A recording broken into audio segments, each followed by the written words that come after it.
That's great creative as the targeting. And it seems like, especially with automation and all sorts of targeting and data to talk about, that creative, not that it's become an afterthought, but it's almost a bottleneck to be able to do all of the dynamic, personalized things you can do with creative. But to your point exactly, that's the ad that feels like, wow, they just really get me. They know me, or this is a brand that I could see myself like wearing or driving, right? Like I see myself in it.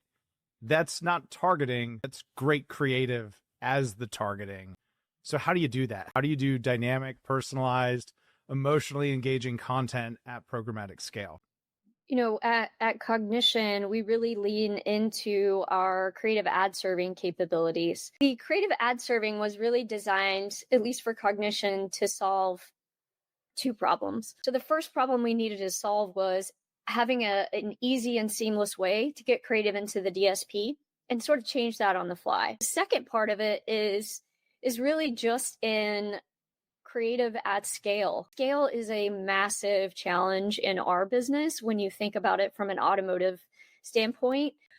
But I think it's really interesting that we've gone into this place now.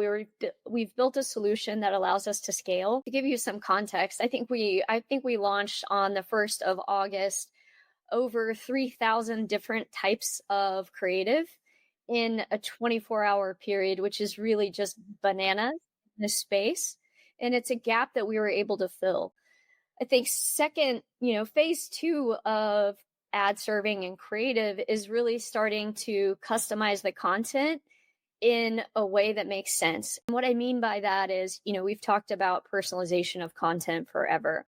With the ad server, we're able to take those macros and those signals and start to make decisions on the fly. One of the common use cases that we see or asks that we see from brands is personalizing or customizing content based on geography, right? I don't have the same background in my ads as you do, Tim, in New York City. I'm in Austin, Texas. So just little things like that start to add up and make a difference in conversion, and that emotional connection makes you feel like you're at home when you're watching the ad. So that's just one example of how we're able to utilize, effectively the Cognition ad server to, I don't want to say exploit, but really create content that is engaging and delivers outcomes.